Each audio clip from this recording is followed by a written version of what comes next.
Bonjour à tous et bienvenue dans cette nouvelle vidéo. Alors, je me suis rendu compte en fait que j'avais jamais présenté la Nintendo 64. Donc, écoutez, je vais pallier à ce problème en vous présentant donc la mienne de Nintendo 64. Alors, bizarrement, moi, je l'ai jamais eu à l'époque où elle est sortie, puisqu'elle est sortie, il me semble, en 97. Pour s'arrêter aux alentours de 2003, il me semble. Donc, voilà. C'est pas vraiment une console que j'ai eu entre les mains. J'y ai joué quelques fois chez des potes ou quelques fois dans des salles, mais globalement, j'ai jamais vraiment accroché.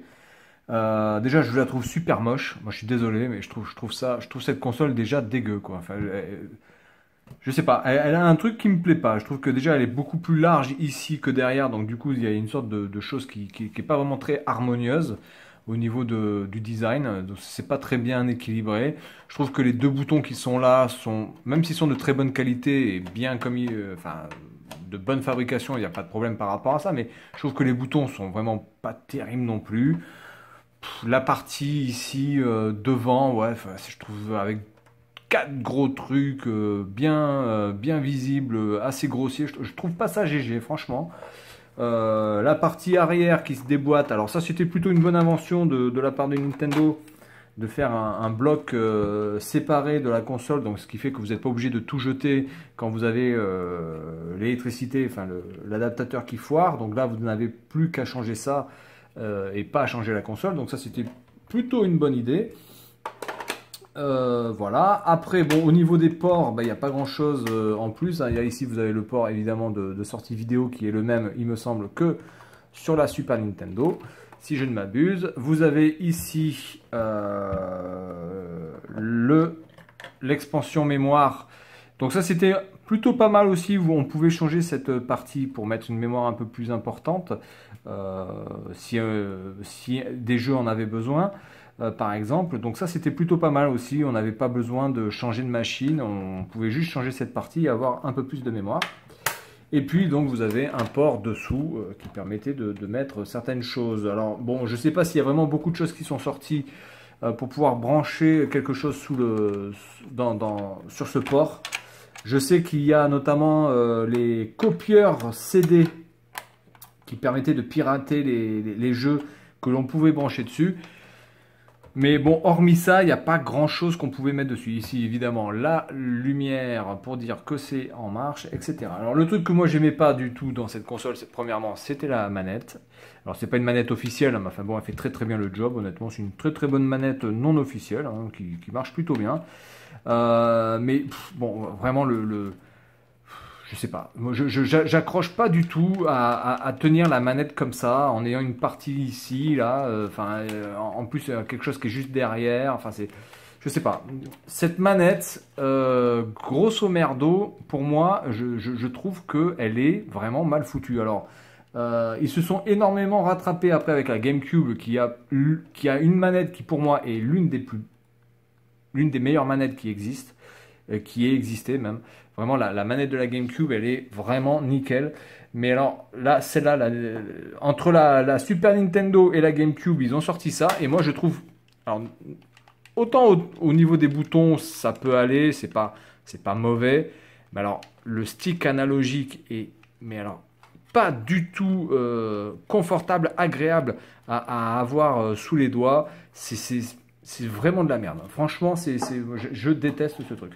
Alors par contre, ce qui était plutôt pas mal, c'était que c'était l'une des premières consoles à pouvoir brancher 4 manettes sans avoir à acheter de ports supplémentaires, hein, d'avoir des adaptateurs pour pouvoir mettre 4 ou 8 manettes.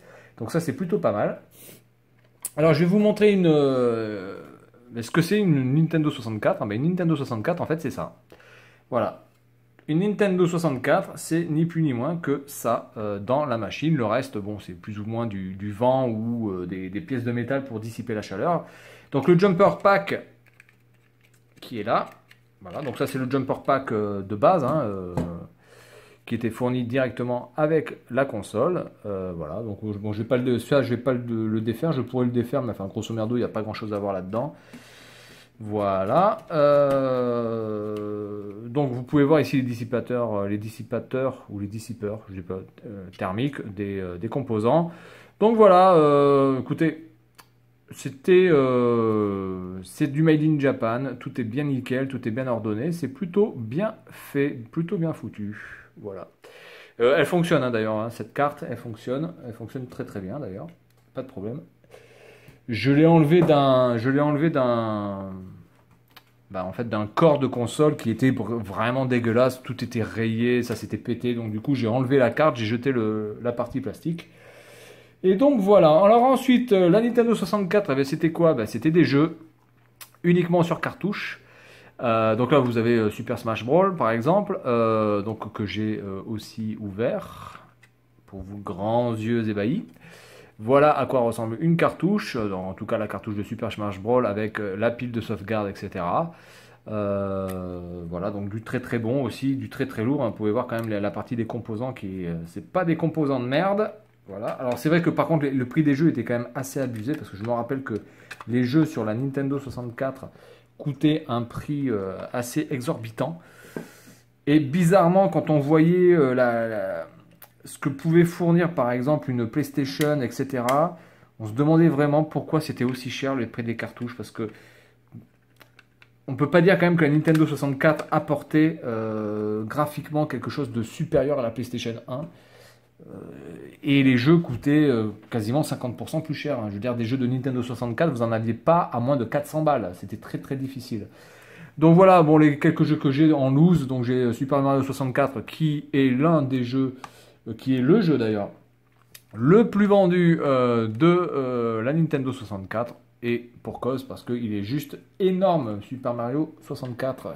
Vraiment excellent. Voilà, donc qu'est-ce que je peux dire sur cette console? Honnêtement, elle a eu du succès, je pense que c'est mérité quand même. Mais de par son design et de par le prix aussi de ses jeux, à l'époque, pour moi, c'était juste pas possible d'avoir cette console parce que je préférais avoir une Saturn ou une PlayStation qui me permettait vraiment de beaucoup plus profiter de jeux vidéo que cette console parce que quand vous achetiez des jeux, déjà en plus c'était tout le temps en plus en carton encore une fois, hein, ils n'avaient pas appris les erreurs de la Super Nintendo. Les jeux coûtaient une blinde, donc c'était très difficile quand même de pouvoir choisir des jeux un petit peu en veux-tu en voilà et puis les tester. Donc quand vous choisissiez un jeu sur une Nintendo 64, vous devez être très très sûr de prendre le jeu et un bon jeu. Sinon, vous pouviez foutre ni plus ni moins que 350, 400, 450, 500 balles par la fenêtre. Voilà, donc c'est tout pour la présentation de cette console, la Nintendo 64. Et puis moi, je vous dis à la prochaine. Salut à tous.